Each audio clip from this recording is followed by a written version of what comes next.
I hope everyone is here now. We are going to start our lecture on glass ionomer cements.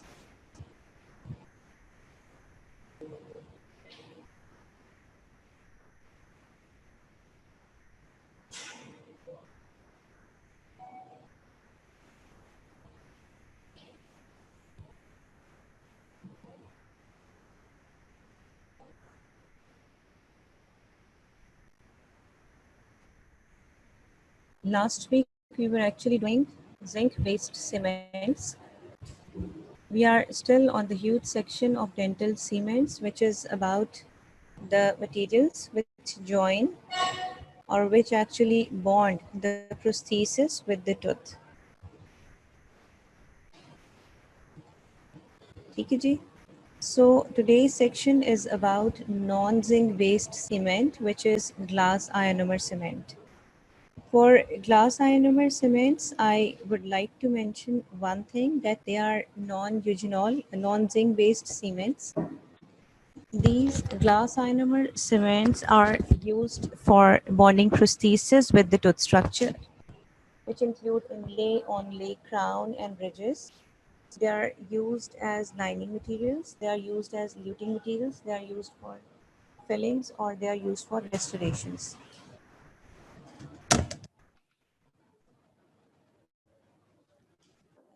I hope my voice is clear and you can hear me. ठीक है जी.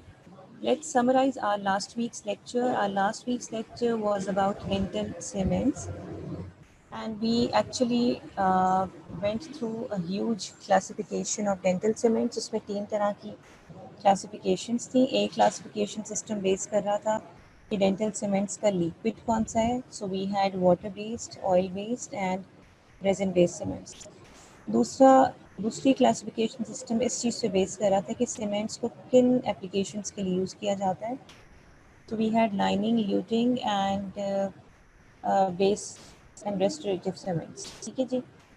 इसके अलावा इसमें इनके main component के हिसाब से भी क्लासिफिकेशन थी. For that we had zinc based cements and we had non zinc based cements. ठीक है जी. I hope my voice is clear now. I can only see 22 participants up till now. Please ask the class to join the lecture soon. Okay? Lecture has been started and we are going through the section of glass ionomer cements. Okay जी, glass ionomer cements are derived from silicate cements. Silicate cements वही हैं जो आपने भी पढ़े हैं doctor Mahwish के साथ भी. They are derived from silicate cements. That's why they are composed of fluoride, aluminium, and silicates. Plus, they have polyacrylic or polycarboxylate cement in their liquid. This polycarboxylate cement actually makes a chemical bond with the tooth structure. इस polycarboxylate cement का carboxylic group और आपके दांत के enamel का calcium, ये दोनों मिलके chemical bond बनाते हैं. They are the materials which consists of an acid decomposable glass.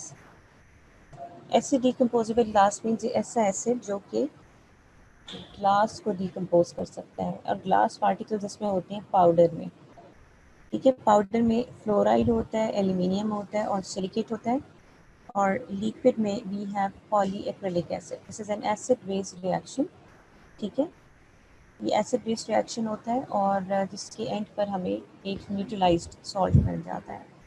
Glass ionomer cement was invented by Wilson and Kent in 1972. ठीक है जी. ये सिलिकेट सीमेंट, सबसे पहले जो सीमेंट्स बने थे those were zinc phosphate cements. After zinc phosphate cements, they introduced silicate cements, and after silicate cements, next cement in the row was glass ionomer cements. They have a color which is similar to the tooth structure. दांत के जैसा थोड़ा सा रंग होता है इनका, इसलिए इनको static cements कहा जाता था. क्योंकि इससे पहले सिलिकेट और फॉस्फेट सीमेंट्स बिल्कुल सफ़ेद या चौकी वाइट या ओपेक कलर के होते थे. So they introduced glass ionomer cement as an aesthetic cement जो class 3 और class 5 restorations के लिए इस्तेमाल हो सकता है. Glass ionomer cements, they provide adhesion या bonding to the tooth structure. Chemical bond देता है. Anti-karyogenic effect because they release fluoride. They have a huge source of fluoride from different times. They are thermally compatible with the tooth structure because their coefficient of thermal expansion is similar to that of the tooth structure. This is a very, very, very important MCQ question. कि the material which has coefficient or COE similar to the tooth structure is glass ionomer cement. They are biocompatible and they have low cytotoxicity. कोई irritation नहीं है, कोई allergy नहीं है, कोई पल्पल sensitivity नहीं है. They are water based cements. ठीक है जी. इसमें या तो ये इनके पाउडर में ही polyacrylic acid freeze dried form में होता है, या फिर ये होता है कि powder is in the jar and polyacrylic acid is in the liquid jar. ठीक है. 40% पॉलीक्रिलिक एसिड इस्तेमाल किया जाता है. ग्लास में आपको अगर हम देखें पाउडर में, तो पाउडर में हमारे पास फ्लोराइड आ जाता है, एल्यूमिनियम आ जाता है और सिलिकेट ग्लास पार्टिकल्स आ जाते हैं. इसके अलावा दे हैव स्ट्रॉन्शियम लैंथेनम या बेरियम सल्फेट. ठीक है जी. They provide radio opacity. Radio opacity का फ़ायदा ये है कि जब पेशेंट के मुंह में फिलिंग हुई भी है और अगर खुदा न खासा पेशेंट को सेकेंडरी केरीज हो जाए तो एक्सरेस पे नज़र आ जाता है कि जी फिलिंग किस डेप्थ तक की गई है. It's because of this barium strontium and aluminium glasses. ठीक है जी. लेंथेनम भी है. ग्लास आइनोमिक लिक्विड में there is polyacrylic acid with copolymer of itaconic and maleic acid. ठीक है. और इसके अलावा टार्टरिक एसिड. ये जो पॉली एसिड है ग्लास आइनोमर में, इसमें कार्बोक्सिलिक ग्रुप्स होते हैं. ये कार्बोक्सिलिक ग्रुप्स जो हैं they actually make concentrated aqueous solution.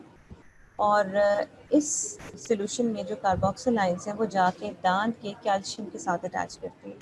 और कैल्शियम किसका है? इनेमल का. ठीक है जी. ग्लास आइनोमर सीमेंट्स जो हैं they have polyacrylic acid in the liquid which increase their react. The polyacrylic acid in the liquid is either co-polymerized with malic acid or itaconic acid. ये co-polymers हैं. Co-polymers हमेशा low molecular weight के होते हैं. They increase the reactivity of the main polymer which is acrylic acid. They decrease the viscosity क्योंकि ये thin होते हैं और polyacrylic acid thick होता है. And they reduce the tendency for gelation. Gel बन जाती है, उसको थोड़ा सा डिले करती है. It's because of malic और itaconic acid कि आपको longer working time मिल जाता है. ठीक है जी. पॉली एसिड्स अगर हम इसमें देखें तो हमारे पास एक टार्टरिक पॉलीएक्रेलिक एसिड है और इसके अलावा हमारे पास टार्टरिक एसिड और हमारे पास आइटोकॉनिक एसिड है. ठीक है जी. टार्टरिक एसिड जो है वो मॉडिफायर है. It actually improves the handling characteristics. It increases the working time. लेकिन इस टार्टरिक एसिड की वजह से होता है कि सेटिंग जल्दी हो जाती है. ठीक है. It actually makes the complex and it increase the compressive strength. हम अगर पाउडर में देखें तो हमारे पास silicon dioxide, aluminium dioxide, aluminium fluoride, calcium fluoride और सोडियम फ्लोराइड. 3 डिफरेंट सोर्सेज से वी हैव फ्लोराइड्स. ठीक है जी. That's why this is cement which is called anti cariogenic, क्योंकि इसमें से फ्लोराइड रिलीज होता रहता है. इसके पास 3 डिफरेंट आइंस हैं जो सब्सिक्वेंटली फ्लोराइड रिलीज करते रहती है. सो जैसे पेशेंट के मुंह में जो है डीमिनरलाइज एनामल प्लाक के बाद रीमिनरलाइज होता रहता है. इसके अलावा इसमें एल्यूमिनियम फॉस्फेट आइंस भी हैं. ग्लास आइनोमर सीमेंट किस तरह से बनता है? सिंटरिंग की जाती है कि सारे पाउडर पार्टिकल्स को मिक्स करके हाई टेम्परेचर पे हीट कर लिया जाता है. फिर उनको ठंडे पानी में डाल के क्वेंच करते हैं. क्वेंच करने के बाद उसको ग्राइंड कर लिया जाता है. ठीक है. इसमें फ्लोराइड को एज अ फ्लक्स ऐड किया जाता है. फ्लोराइड के 2 फ़ायदे हैं. एक तो जब मैन्युफैक्चरिंग हो रही होती है उस वक्त ये जो टेम्परेचर है फ्लोराइड की वजह से फ्लो बन मिल जाता है इसको. और सेकेंडली जब पेशेंट के मुंह में होता है तो फ्लोराइड की वजह से there is constant fluoride release. ठीक है. मैंने आपको पहले बताया था कि जो पार्टिकल साइज़ हम रेस्टोरेटिव ग्लास आइनोमर इस्तेमाल करते हैं उनका पार्टिकल साइज़ ज़्यादा होता है. जो ल्यूटिंग के लिए इस्तेमाल किया जाता है क्राउन ब्रिज को लगाने के लिए दांत के साथ, उनका पार्टिकल साइज़ कम होता है. Glass ionomer cements are used for restoration of class 3 and 5 cavities. अगर आपने class 3 cavities प्री ऑपरेटिव में पढ़ी हो तो आपको पता होगा class 3 cavities जो हैं वो हमेशा मेजियल. ठीक है. आपका इंसाइजर है या आपकी किसी भी दांत का मेजियल या लेटरल साइड इन्वॉल्व है. That is class 3. क्लास 5 जो हैं वो आपके प्री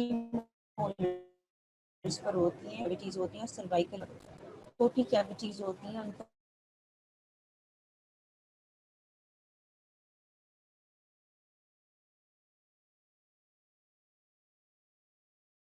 सीमेंट को एज ए ल्यूटिंग एजेंट भी इस्तेमाल किया जाता है, as a liner, as intermediate restoration, as base. मैं इस पर बार बार नहीं जाऊंगी. कि लाइनियर ल्यूटिंग का बेस क्या है। अच्छा, there is a warning for the students who have not submitted their assignment number 2 yet, जो इनले ऑनले क्राउन और ब्रिज पे तकरीबन सब स्टूडेंट्स ने कर दिए। मैं इसमें सिर्फ उन स्टूडेंट्स को एक्सक्यूज़ कर रही हूँ जिनकी सप्ली है और जिनका अगले महीने एग्ज़ाम है, ठीक है। जिन बच्चों का एग्ज़ाम नहीं है और उन्होंने फर्स्ट अटेम्प्ट में अपना फर्स्ट वीक एग्ज़ाम क्लियर कर लिया था, उनके लिए बड़ी स्ट्रिक्ट वार्निंग है कि वो मुझे फ़ौरन असाइनमेंट सबमिट कराएं, otherwise I will mention their names in DME. मैं रिटन लिख के दूंगी और जब मैं रिटन लिख के दूंगी विद माई स्टैम्प, फिर आप उसको डिनाई नहीं कर सकते। अच्छा, I am still getting the assignments of lining luting basis, that's good.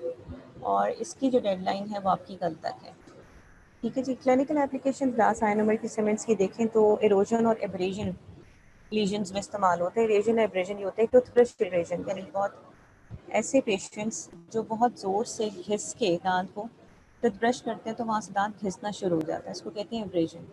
और जिन पेशेंट्स में पेप्टिक अल्सर का या इस तरह का प्रॉब्लम होते हैं तो उनमें बार बार एसिड रिफ्लेक्स की वजह से बार बार उनको एसिडिक बुखार आने की वजह से उनके दांत की सरफेस पे जो इनामल है वो इरोड होना शुरू हो जाता है, उतरना शुरू हो जाता है। इन सारी केसेस को रिपेयर के लिए भी ग्लास का स्टोर बिल्डअप मटीरियल के तौर पर भी इस्तेमाल किया जाता है और इस्तेमाल के बाद उनका जो फाउंडेशन बनाई जाती है दांत की, वो बिल्डअप से बनाई जाती है। ऑर्थोडोंटिक अप्लायंसेस को ल्यूटिंग के सीमेंटेशन कहते हैं। Splinting of A walls tooth, वो कहते हैं कि अगर आपका दांत थोड़ा सा पेशेंट गिरा है और सॉकेट से थोड़ा बाहर आ गया है तो उसको वापस स्प्लिंट बैक किया जा सकता है 6 घंटे के अंदर अंदर। उस प्रोसेस में क्या करते हैं कि ग्लास आइनोमर सीमेंट दांत के इर्द लगा देते हैं और वहाँ पर 6 आवर्स के अंदर अंदर पेरिडोंटल मेम्ब्रेन जो फाइबर्स जो हैं वो दोबारा से बन जाते हैं, ठीक है। तो इसको कहते हैं जी स्प्लिंटिंग ऑफ एवल्स टूथ। लेकिन आपसे कोई एग्जाम में नहीं पूछेगा कि एवल्जन क्या चीज़ होती है। आप अगर नाम लेंगे तो फिर आपको एक्सप्लेन भी करना पड़ेगा। जस्ट राइट इट डाउन कि splinting of evils tooth. Setting reaction देखें तो इसका सेटिंग रिएक्शन 3 स्टेजेस में होता है। हम ग्लास आइनोमर सीमेंट पढ़ रहे हैं जिसका setting reaction acid base reaction है और ग्लास आइनोमर सीमेंट एक नॉन जिंक बेस सीमेंट है, ठीक है।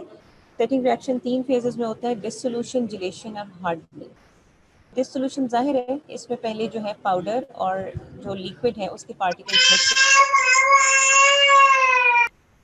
And they actually release hydrogen ions.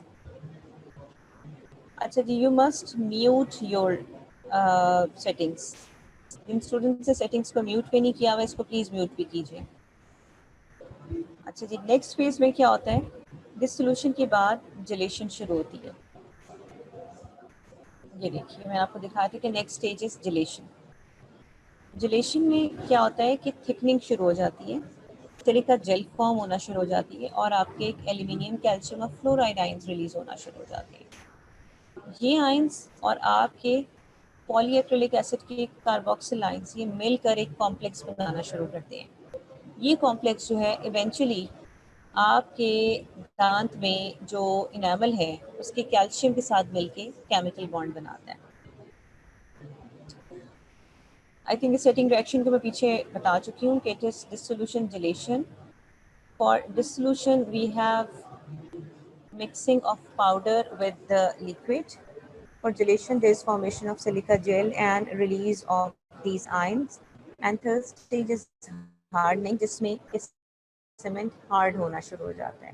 ये सारे आयंस मिलके मीनवाइल एक कैल्शियम आयन ब्रिज बनाती हैं आपके इनेमल की कैल्शियम के साथ।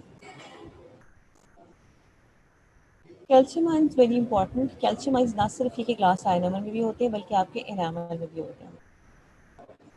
कैल्शियम आयंस जो हैं वो फ्री आयंस के तौर पर रिलीज़ होते हैं आपकी मैट्रिक्स से, और जितनी तेज़ी से कैल्शियम आयंस रिलीज़ होते हैं उतनी तेज़ी से आपका जो कार्बोक्सिल ग्रुप है एसिड का वो आपके इनेमल के साथ बॉन्ड बनाना शुरू करता है और उतनी तेज़ी से आपका जिलेशन फेज इवेंचुअली हार्डनिंग फेज की तरफ चला जाता है।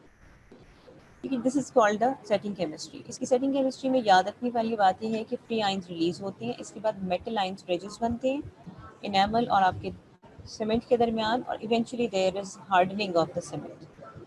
ठीक है जी। हम इनिशियल सेटिंग देखें तो there is calcium ion cross linked polymer gel. एक ऐसी जेल है जिसको सारे का सारा कैल्शियम आयंस ने उसको अपने हसार में लिया हुआ है या उसको बाउंड्री किया हुआ है। फाइनल सेटिंग में ये होता है कि जब इवेंचुअली एल्यूमिनियम आयंस भी क्रॉस लिंक करना शुरू कर देते हैं और फाइनल सेटिंग पहले से लेके तीसरे दिन तक जारी रहती है। ठीक है, इवेंचुअली थर्ड डे पे जाके फाइनल सेटिंग कंप्लीट होती है, क्योंकि आपको पता है इसमें पॉलीमर है तो एसिड बेस के साथ कुछ ना कुछ पॉलीमराइजेशन का प्रोसेस भी चलता है। Polymerisation is a never ending process और it continues for few days और maybe so many days. Water is a reaction medium. आपने पहले ही पढ़ा था कि जिंक फॉस्फेट में भी वाटर इंपॉर्टेंट है। आपने इससे पहले पढ़ा था कि जिंक पॉलीकार्बोक्सिलेट में भी वाटर इंपॉर्टेंट है। ये पॉलीमर चेन्स को हाइड्रेट करता है। अगर ये वाटर ना हो तो आपका सीमेंट हार्ड नहीं हो सकता। ठीक है जी, लेकिन प्रॉब्लम ये है कि your cement is very sensitive to moisture. अगर आप सेटिंग के दौरान जब वो अभी हार्ड हो रहा है पेशेंट के मुंह में, आप अगर उसको सलाइवा से प्रोटेक्ट नहीं करेंगे तो आपका सीमेंट ब्रेक होना शुरू हो जाएगा और वो मॉइस्चर एब्जॉर्ब कर लेगा, क्योंकि इसके अंदर पॉलीमर है। लेकिन अगर आप इसको ओवर ड्राई करने की कोशिश करेंगे तो उसकी सर्फेस पे क्रैक्स पड़ जाएंगे। This is called desiccation. वो ये कहते हैं कि जी जब आप पेशेंट के मुंह में फिलिंग कर लेते हैं तो उसके ऊपर वेजलीन लगा के उसको कॉटन बड से कवर करके पेशेंट को घर भेजें। ठीक है, क्योंकि अभी भी एंड पर भी पेशेंट के मुंह में फिलिंग से वाटर जो है वो हल्का हल्का रिलीज हो रहा है। अगर आप उसको ओवर ड्राई कर देंगे स्प्रे देके या एयर स्प्रे देके तो वो डेसिकेशन हो जाएगी और पेशेंट के मुंह में जो ग्लास आयनों में फिलिंग उस पर क्रैक्स पड़ जाएंगे। क्रैक्स पड़ने के बाद आहिस्ता आहिस्ता की फिलिंग फ्रैक्चर होना शुरू हो जाएगी। तो वो कहते हैं कि फिलिंग को कवर करके भेजिए। अगर आप पेशेंट के मुंह में उस वक्त मॉइस्चर डालने की कोशिश करेंगे जिस वक्त वो के हार्ड हो रहे हैं तो उसकी फिजिकल प्रॉपर्टीज़ भी इफेक्ट होंगी और सीमेंट की जो एक शाइनी है ट्रांसल्यूसेंट अपीयरेंस है वो भी ख़त्म हो जाएगी, क्योंकि आपने एक्चुअली मैट्रिक्स को ख़त्म कर दिया, मैट्रिक्स को ख़राब कर दिया। तो दिस इज़ द प्रॉब्लम कि वी एक्चुअली नीड टू, हाँ ये Sumedh, we can actually use varnish और वी कैन यूज़ वेजलीन। ठीक है, मैं वहीं पर आ रही हूँ अभी आहिस्ता आहिस्ता। वेरी राइट कि वी शुड यूज़ वार्निश और वी शुड यूज़ वेजलीन। कि वो ये कहते हैं कि जी आप जब डेसिकेशन से उसको प्रोटेक्ट कर रहे हैं तो it is very important to cover your cement. आप उसको कैसे सीमेंट को कंट्रोल करेंगे, या तो आप उसके ऊपर वेजिंग लगाएंगे। आजकल वेजिंग लगाई जाती है ज़्यादातर, क्योंकि वार्निशेज अब ख़त्म हो गई हुई हैं, क्योंकि वार्निश जल्दी इवेपोरेट हो जाती है। Either you will apply a bonding agent, ceiling agent इसको कहते हैं, रेजिन बॉन्डिंग एजेंट या फिशर सीलेंट्स जो आते हैं वो भी उसको कवर कर देते हैं। उसकी सरफेस पे एक बैरियर या एक शाइनी सी लेयर बना देते हैं। या फिर आप एक कैविटी वार्निश लगा लें ताकि माइक्रो लीकेज ना हो और सरफेस कवर्ड रहे। ठीक है जी।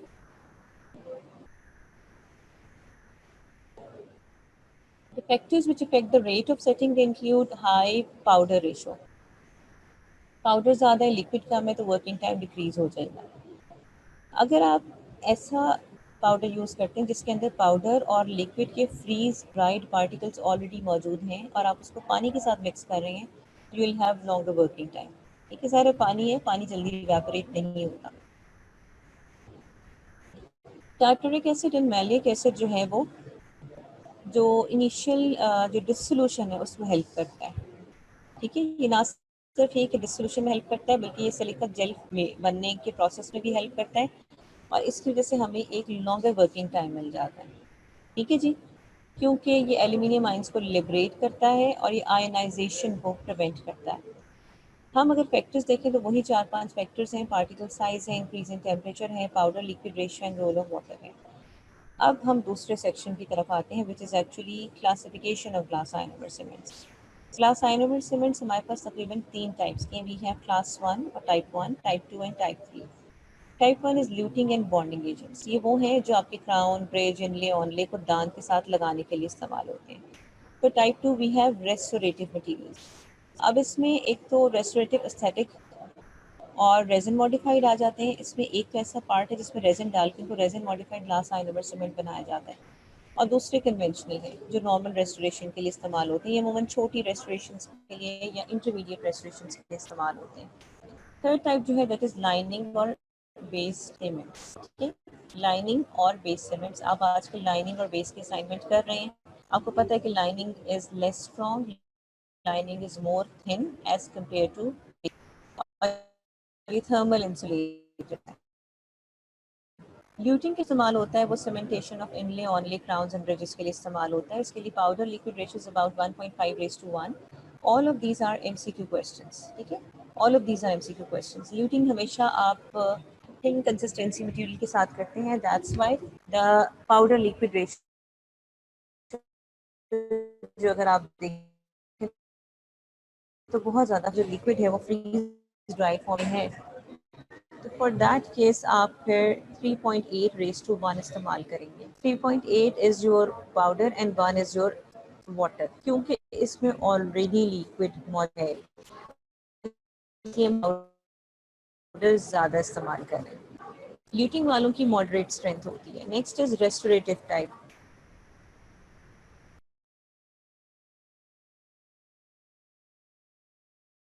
Of materials. Gee, we are now back on the slide. I hope you all can hear me. We are talking about the restorative glass ionomer cements. ठीक है जी, जिसमें हमारे पास एक तो resin containing glass ionomer cements थे और दूसरे हमारे पास कन्वेंशनल सीमेंट्स। ठीक है जी, अगर इसमें एक बात याद रखने की कि अगर आप एक ऐसा सीमेंट इस्तेमाल कर रहे हैं जिसमें लिक्विड और पाउडर एक ही बॉटल में मौजूद है और आपने इसको पानी के साथ मिक्स करना है, तो powder ratio will always be more, क्योंकि आपके पास ऑलरेडी लिक्विड मौजूद है आपके पाउडर बॉटल में। ठीक है, restorative materials are less translucent, they are available in different variety of shades because they have polymers in them. Polymers हमारे पास उन्हीं शेड्स के आते हैं जो एडजेसेंट टीथ होते हैं, तो इसलिए इनको एस्थेटिक सीमेंट्स कहा जाता है। ठीक है, since it's a polymerisation reaction so it continues even 24 to 48 hours after placement. Patient को कहते हैं जी एक दो दिन तक एहतियात करें, उस तरफ से खाना ना खाएं, कोशिश करें कि आप कोई सख्त चीज़ ना चबाएं।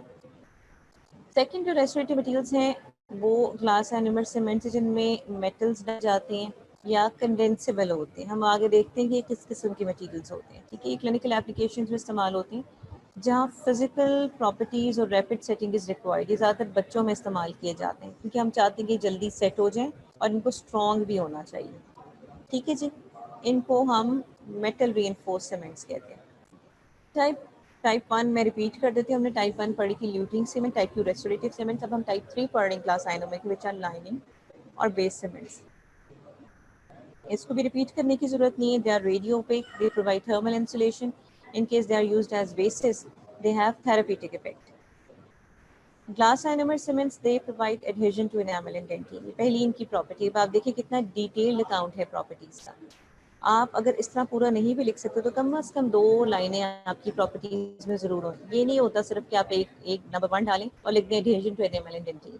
इसके नीचे आपको एक पूरी 1 या 2 लाइन में कम से कम लिखना पड़ेगा कि इसका क्या मतलब है और एडहेजन कैसे होती है। एडहेजन चिलेशन के थ्रू होती है। कार्बोक्सिलिक ग्रुप्स आपके सीमेंट के और कैल्शियम आपके एनामल और डेंटिन के, ये दोनों मिलके केमिकल बॉन्ड बनाते हैं। ठीक है, ये क्लॉ लाइक स्ट्रक्चर बनता है जिसको हम स्टिलेशन कहते हैं।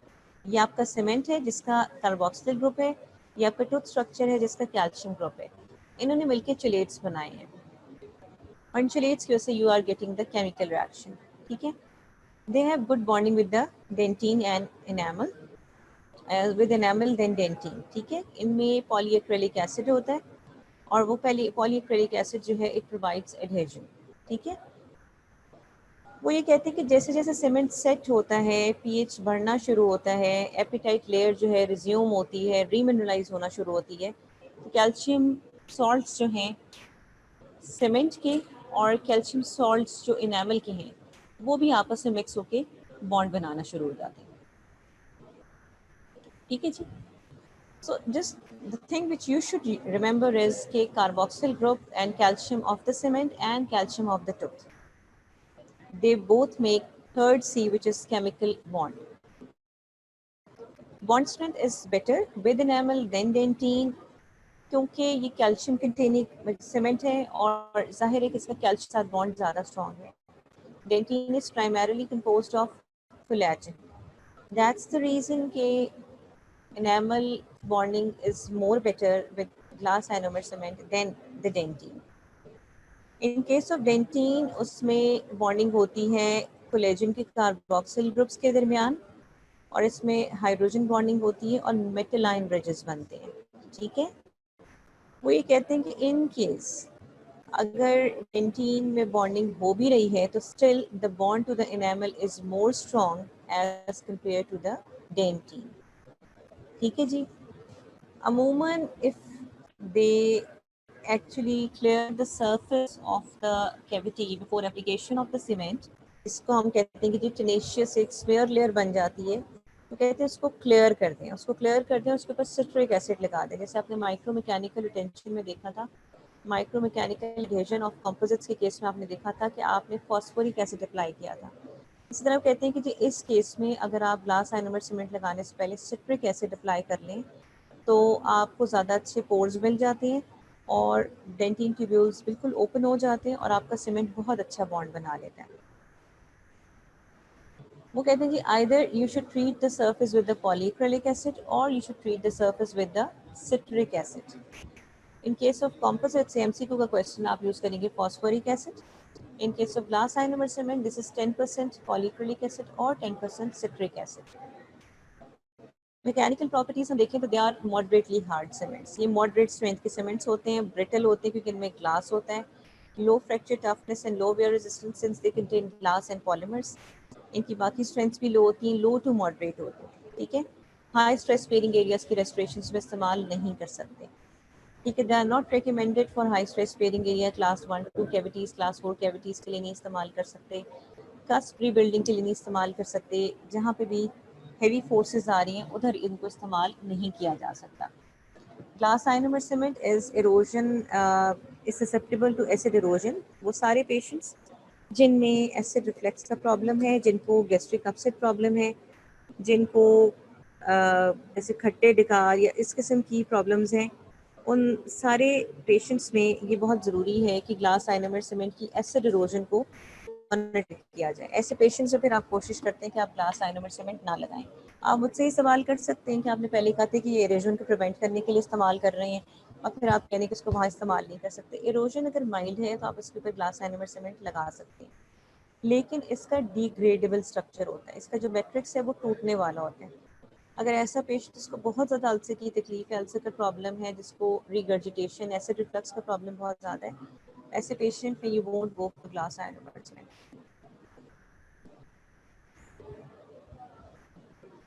एंड इन केस अगर मॉडरेट एसिड रिफ्लक्स का पेशेंट है और आपने उसमें ग्लास आइनोमर सीमेंट लगा दिया है तो you should always cover it with varnish और रेजिन। ग्लास आइनोमर सीमेंट में हमेशा अगर आपसे सवाल पूछा जाए एसिड इरोजन को कैसे बचा सकते हैं, डेसिकेशन को कैसे प्रिवेंट कर सकते हैं, बॉन्ड स्ट्रेंथ कैसे बेहतर कर सकते हैं, हर जगह आप दो ही बातें लिखेंगे, या तो वार्निश अप्लाई करेंगे या फिर रेजिन अप्लाई कर देंगे ड्यूरिंग सेटिंग। ठीक है जी। ग्लास आइनोमर सीमेंट हमारे पास पाउडर लिक्विड फॉर्म में भी आते हैं और कैप्सूल्स की फॉर्म में भी आते हैं। वो कैप्सूल्स हम जब मिक्सर में डालते हैं तो वो मिक्सचर जो है खुद ब खुद उस कैप्सूल को तोड़ के पाउडर लिक्विड को मिक्स करके बिल्कुल बहुत अच्छी सी हमें प्रोपोर्शनेट रेशो में इसको मिक्स करके हमें मिक्सचर दे देते हैं। इस पे क्वेश्चन था ग्लास आइनोमर का फ्लोराइड रिलीज कैसा है। ग्लास आइनोमर का जो मैट्रिक्स है वो फ्लोराइड रिलीज करता है। ठीक है, फ्लोराइड आइंस जो है they are not involve in matrix formation, यानी केमिकल रिएक्शन में वो हेल्प नहीं करते, लेकिन they just keep on releasing. ये फ्रीली मूविंग आइंस होते हैं, फ्रीली रिलीज्ड आइंस होते हैं और these ions provide actually anti cariogenic effect. जाहिर है अगर वो मैट्रिक्स की केमिकल रिएक्शन में इस्तेमाल हो रहा होता तो वो वहीं बाउंड हो जाता और वो रिलीज़ ना होता, और अगर वो रिलीज़ ना होता तो फिर वो आपको एंटी कैरियोजेनिक इफेक्ट ना दे सकता। Fluoride actually increases the acid resistance of enamel, और ये जो रीमिनरलाइजेशन का प्रोसेस है उसको एनहांस करता है। आपको पता है कि आप जब कोई शुगरी डाइट लेते हैं या कोई शुगर कंटेनिंग डाइट लेते हैं तो it actually reduce the pH of your mouth, और अगर आप उस दौरान ब्रश नहीं करते तो वो पीएच आहिस्ता आहिस्ता 24 घंटे तक एसिडिक रहता है, फिर वहाँ पे प्लाक एक्यूमुलेशन और इसके बाद आहिस्ता आहिस्ता वहाँ डिग्रेडेशन और वहाँ पर ब्रेक डाउन फर्मेंटेबल कार्बोहाइड्रेट्स का ब्रेक डाउन शुरू हो जाता है। उस सब के बाद केरीज लगना शुरू हो जाती है। एक्चुअली ग्लास आइनोमर उस पेस को कंट्रोल करता है, ये जो पीएच लो होता है उसको जल्दी नॉर्मल पे लेकर आता है क्योंकि ये फ्लोराइड रिलीज करता है। इसको हम कहते हैं कि it enhances the remineralisation process, it actually improves the caries resistance. ठीक है, इनहिबिशन ऑफ कार्बोहाइड्रेट मेटाबॉलिज्म। ठीक है जी, fluoride accumulates in dental plaque, हमें पता है, और it inhibits the carbohydrate metabolism by acidogenic bacteria जो एक्चुअली कार्बोहाइड्रेट्स को ब्रेक डाउन करते हैं। ठीक है, इस वजह से एसिड प्रोडक्शन कम होती है, एंजाइम इनहिबिशन का जो प्रोसेस है है वो भी इफेक्ट होता है, क्योंकि ये जो बैक्टीरिया के एंजाइम्स हैं उनको इनहिबिट कर रहा है। ठीक है, in short fluoride release actually increases the carries resistance. ठीक है जी, फ्लोराइड रिलीज कैसे होती है कि GIC remains the most significant fluoride releasing cement. हमने देखा था कि हमने और सीमेंट्स में पढ़ा था, ये देखें सबके नाम है कि फ्लोराइड हमारे पास जिंक ऑक्साइड यूटिनॉल में भी होता है, फ्लोराइड हमारे पास जिंक फॉस्फेट सीमेंट्स में भी होता है, कैविटी बॉन्डिश में भी होता है, फिट्स एंड फिशर सीलेंट्स में भी होता है। लेकिन ये सब लंबे अरसे के लिए फ्लोराइड को रिलीज नहीं करते, इसलिए इनको एंटी कैरियोजेनिक नहीं माना जाता।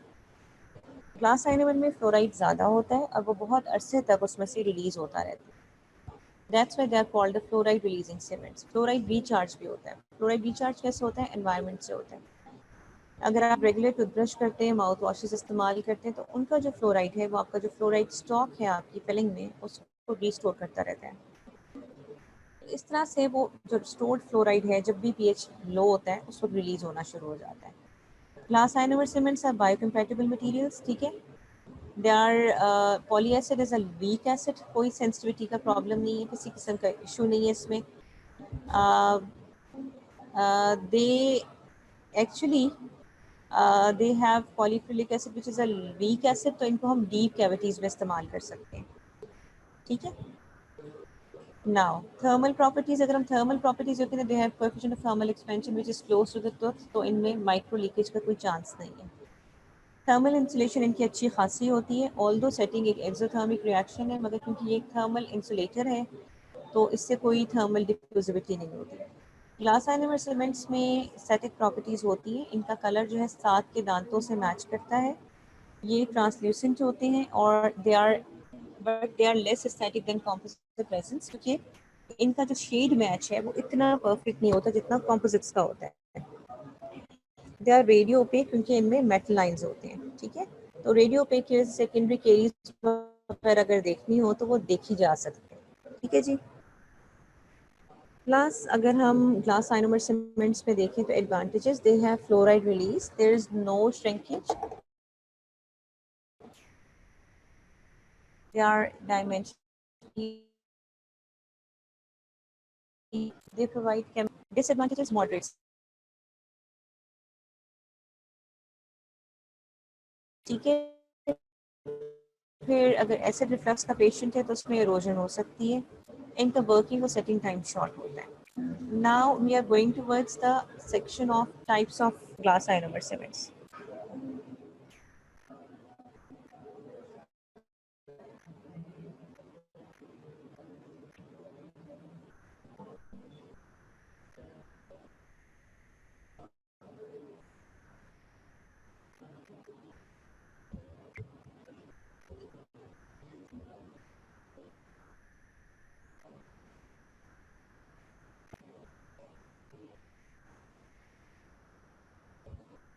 For metal reinforced glass ionomer cements we have cermet। Cermet में हमारे पास मेटल आइंस होते हैं और इसके अलावा हमारे पास ग्लास आयनोमर सीमेंट के आइंस होते हैं। Glass ionomers they can not withstand stress concentration, high stress wearing areas में इनको इस्तेमाल नहीं किया जा सकता। सो दिस एन अटेम्प्ट कि इनमें मेटल आइंस ऐड कर दिए जाएं ताकि इनकी ब्रिटनेस भी कम हो जाए और उनका अब्रेजन रेजिस्टेंस यानी जो इनका घिसना है वो भी ख़त्म हो जाए। ग्लास आयनोमर्स कैन बी रीइंफोर्स्ड का मतलब है कि इनको स्ट्रेंथन किया जा सकता है by addition of silver alloy amalgam particles. ठीक है, ये एक बाकायदा एक प्रोडक्ट है, ये कोई रिसर्च में नहीं है, it's a commercialised product, cermet के नाम से silver alloy amalgam powder. they incorporate powder के साथ उसको कर देते हैं, या फिर वो क्या करते हैं कि जितने भी ग्लास के पाउडर पार्टिकल्स हैं उनको एनसर्कल कर लेते हैं सिल्वर मेटल के पार्टिकल्स के साथ। ठीक है, या तो फिजिकली दोनों पाउडर्स को मिक्स कर दिया जाता है, या फिर क्या होता है कि ग्लास आयनोमर के पाउडर्स को एनसर्कल कर लिया जाता है मेटल के पार्टिकल्स के साथ। ठीक है, they are composed of cermet and they are composed of silver alloy admixed. Cermet वो है कि ग्लास आयनोमर पाउडर और एमालगम का पाउडर को मिक्स करके बना लिया जाता है और लिक्विड ग्लास आयनोमर पाउडर है। अगर सिल्वर एलॉय एडमिक्स मैन्युफैक्चरर्स देते हैं जिनमें ऑलरेडी इन दोनों के जो पाउडर पार्टिकल्स हैं सिल्वर एलॉय एमालगम के और ग्लास आयनोमर के वो आपस में फ्यूज हुए हुए होते हैं। अच्छा, इसमें fluoride release is higher in silver alloy admixed जो मैन्युफैक्चरर देते हैं, क्योंकि डेफिनेटली उसने बनाया हुआ है तो उसने उसको सारे उसके जो टेम्परेचर है वो प्रॉपर किए हुए हैं, ठीक है। दूसरी बात ये है कि इनका सरफेस एरिया ज़्यादा होता है, जो एडमिक्स्ड होते हैं इनका सरफेस एरिया ज़्यादा होता है, सरफेस एरिया ज़्यादा होता है तो फ्लोराइड रिलीज भी ज़्यादा होता है। ये सब्स्टिट्यूट बना था एक्चुअली 1980s में, it is called miracle mix, ठीक है।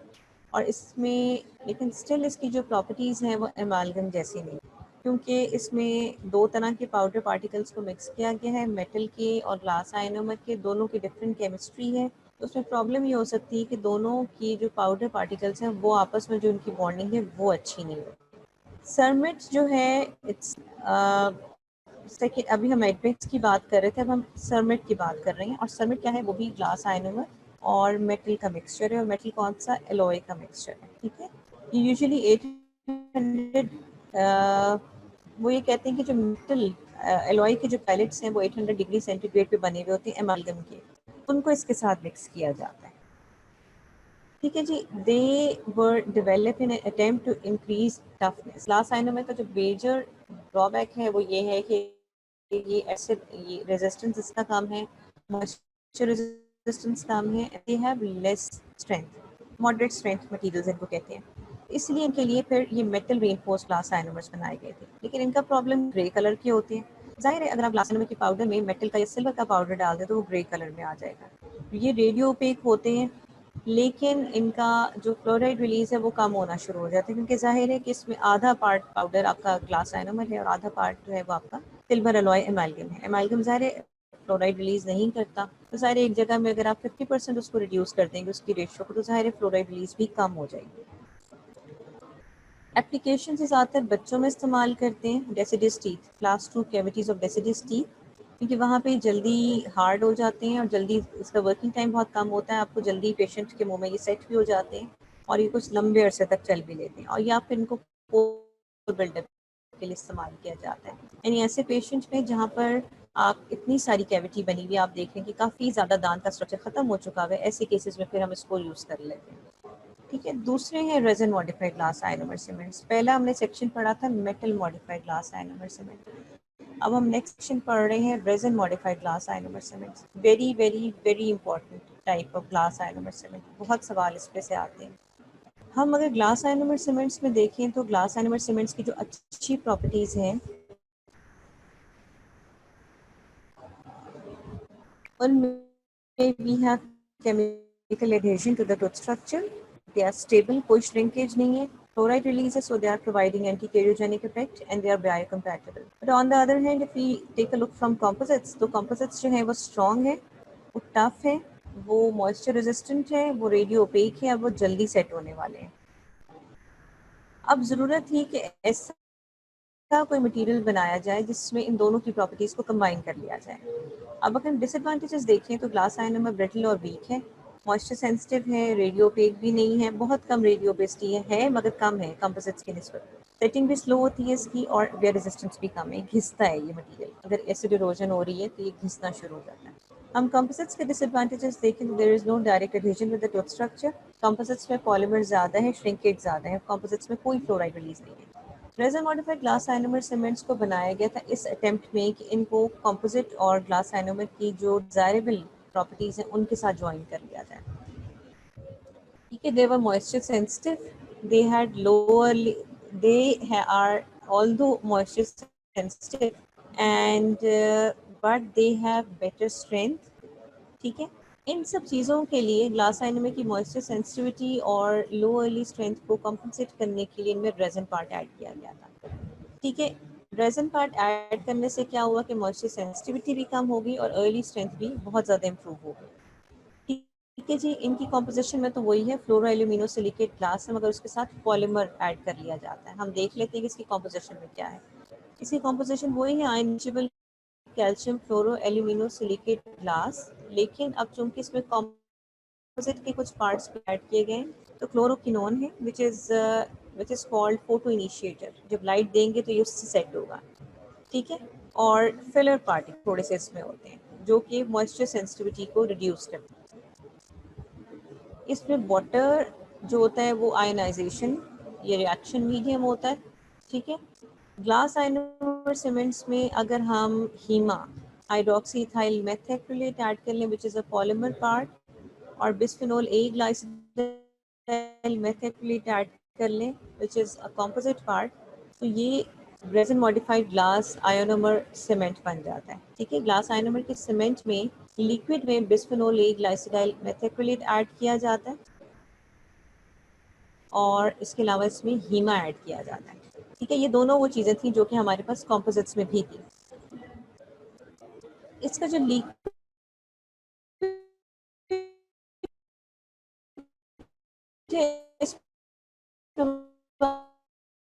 आप देख रहे हैं कि डिफरेंट मेथिक ग्रुप्स आ गए हैं, ठीक है। इसकी एसिडिक आयंस भी हैं और बेसिक आयंस भी हैं, तो इसमें एसिड बेस रिएक्शन भी होगा। तो आप ये कह सकते हैं कि अभी ड्यूल क्योर सीमेंट है, इसकी दोनों तरह सेटिंग्स होंगी, एसिड बेस रिएक्शन भी होगा जिससे हार्डनिंग होगी, आपका जो आपके मैट्रिक्स पेशेंट के मुंह में डाला था वो हार्ड होना शुरू हो जाएगा, ठीक है। और जो पॉलीमराइजेशन रिएक्शन आहिस्ता आहिस्ता जो चेंज देगा, ठीक है। अगर सीमेंट पॉलीमराइजेशन क्या कहना चाहिए कि एसिड बेस्ड रिएक्शन और पॉलीमराइजेशन जैसे रेजिन मॉडिफाइड ग्लास आयनोमर है, उन दोनों तरीकों से सेट हो रहा है तो we call it a dual cured cement. लेकिन अगर ये है कि इन दोनों के साथ साथ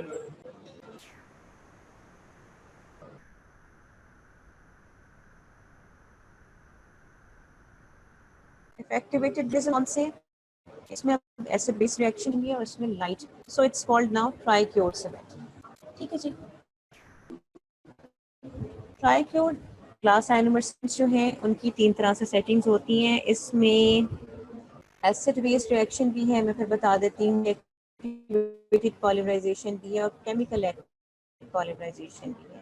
इसका सेटिंग टाइम जो है वो ज़्यादा नहीं होता क्योंकि जैसे ही आप लाइट क्योरिंग शुरू हो जाती है, आधी क्योरिंग या सेटिंग पहली हो चुकी होती है जबकि आपने पाउडर लिक्विड को मिक्स किया हुआ होता है, ठीक है जी।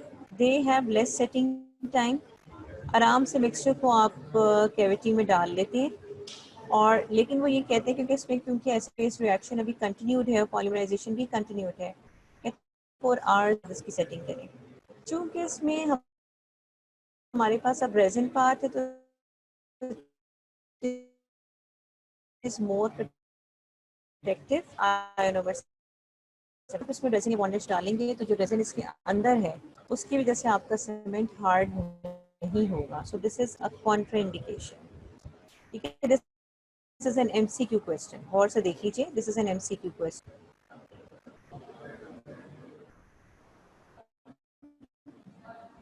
इसकी बॉन्डिंग ज़्यादा अच्छी है क्योंकि इसमें केमिकल बॉन्ड भी आ रहा है और दांत की सरफेस जो है अब उस पर ज़्यादा मटेरियल है, उसमें ज़्यादा रेजिन भी है और दांत की surface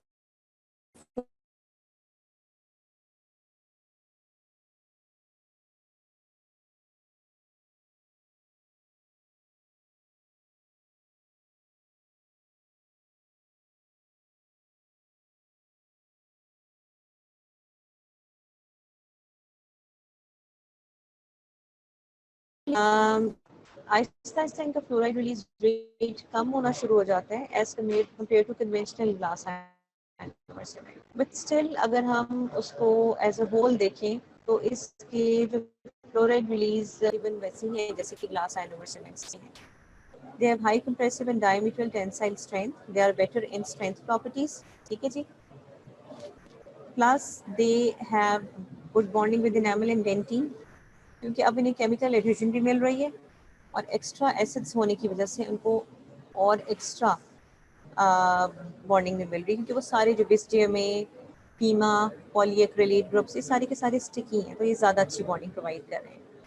Just take a look on the applications of glass ionomer cement जिसमें हमारे पास liners हैं, orthodontic bands हैं, core build-up materials हैं, then we have Pitt and Fisher sealants, ये protective restorations हैं जो बच्चों में लगाते हैं कि ताकि उन्हें caries ना हो जाए, restorative material के तौर पर इस्तेमाल किया जाता है, permanent luting के लिए तौर पर इस्तेमाल किया जाता है, crown, bridges, metals, inlays and onlays के लिए। They are used as liners और bases under composite restoration, ये micro leakage को कम करते हैं, ठीक है जी।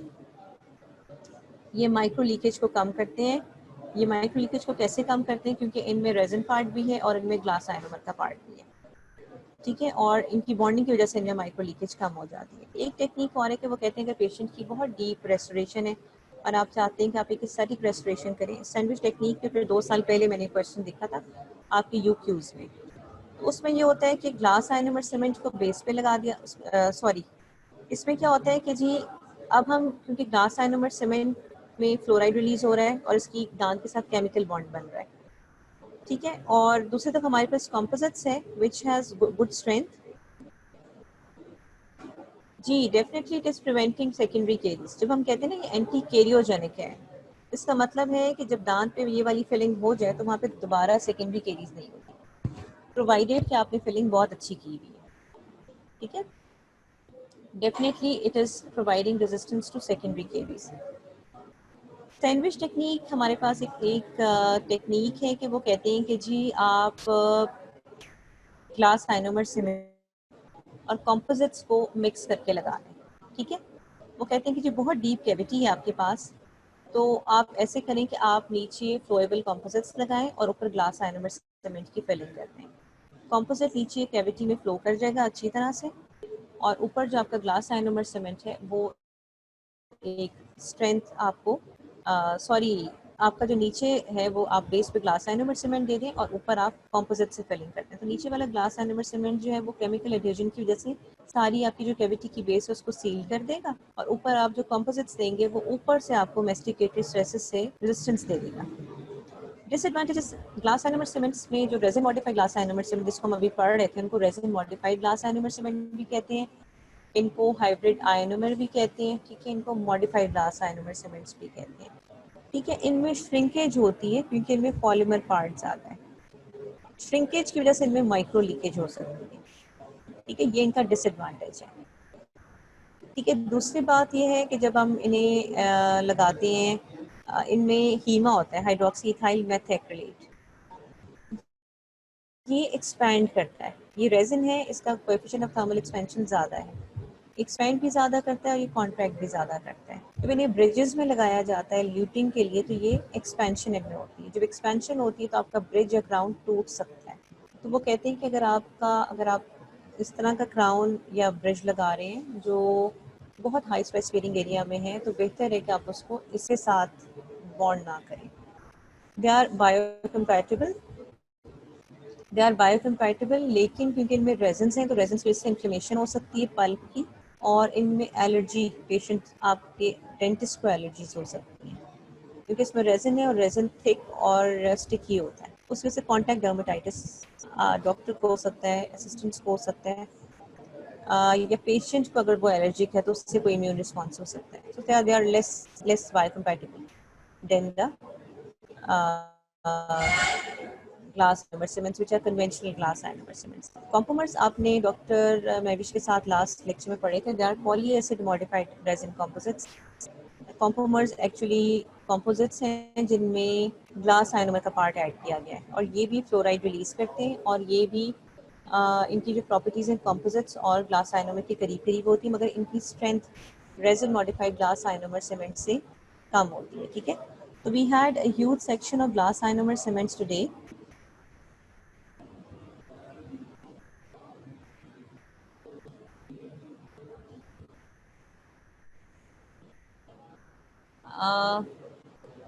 Class, we had a huge section of glass ionomer cement today. Can you hear me?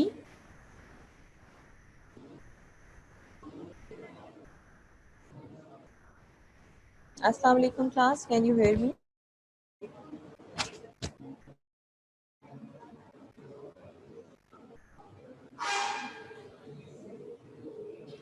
Acha, Umaid, we are done with the lecture. ठीक है, we are done with the lecture right now. If you have any question, you can ask me. मैं थोड़ा सा summarise कर दूँ। हमने glass ionomer cement के बारे में पढ़ा है और हमने उसकी टाइप्स के बारे में पढ़ा है। हमने उसकी टाइप्स देखी जो अकॉर्डिंग टू एप्लीकेशंस हैं, और हमने उसकी टाइप, जी screen is empty, screen sharing has been stopped. If you want me to share the screen again, I'll share it. लेकिन I'm done with the lecture right now. ठीक है? Excuse me, बात सुनिए। लेक्चर मेरा हो गया, screen इस वक्त एम्प्टी और क्वेश्चन आंसर सेशन चल रहा है, तो स्क्रीन शेयरिंग का ऑप्शन दोबारा कहाँ से आएगा? इधर से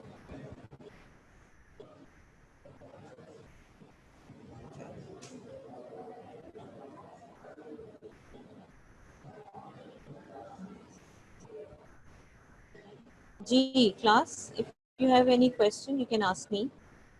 I told you कि we were talking about glass ionomer cements और हमने देखा कि उसकी क्लिनिकल एप्लीकेशन या क्लिनिकल यूजेस के हिसाब से कौन सी प्रॉपर्टीज़ होती हैं और उसकी मैन्युफैक्चरिंग के हिसाब से कौन कौन सी प्रॉपर्टीज़ हैं. उन्होंने उसमें मेटल्स डाल के भी उसको स्ट्रॉन्ग करने की कोशिश की, उन्होंने उसमें रेजिन डाल के भी इसको स्ट्रॉन्ग करने की कोशिश की है. If you have any question you may ask me. I am here for next 5 minutes then I'll leave. If you have any question you can ask me. अच्छा, I just want to share an update. I got an update from DME. आपके जून में एक week में अब 2 test हुआ करेंगे. आपका पहला टेस्ट जो है वो कास्टिंग, नोबल मेटल एलॉयज और बेस मेटल एलॉयज पर है जो कि 10 जून को है. Your second test is on 20th of June which includes investments and wrought alloys. ठीक है, 10th June and 20th June. You can ask me for the details through Umaid. You'll get the references and you'll get the curriculum too. Okay, I hope it's done now. This was all from my side. If you still have any concerns, you can ask your CR to convey the message to me. Okay, thank you. Take care.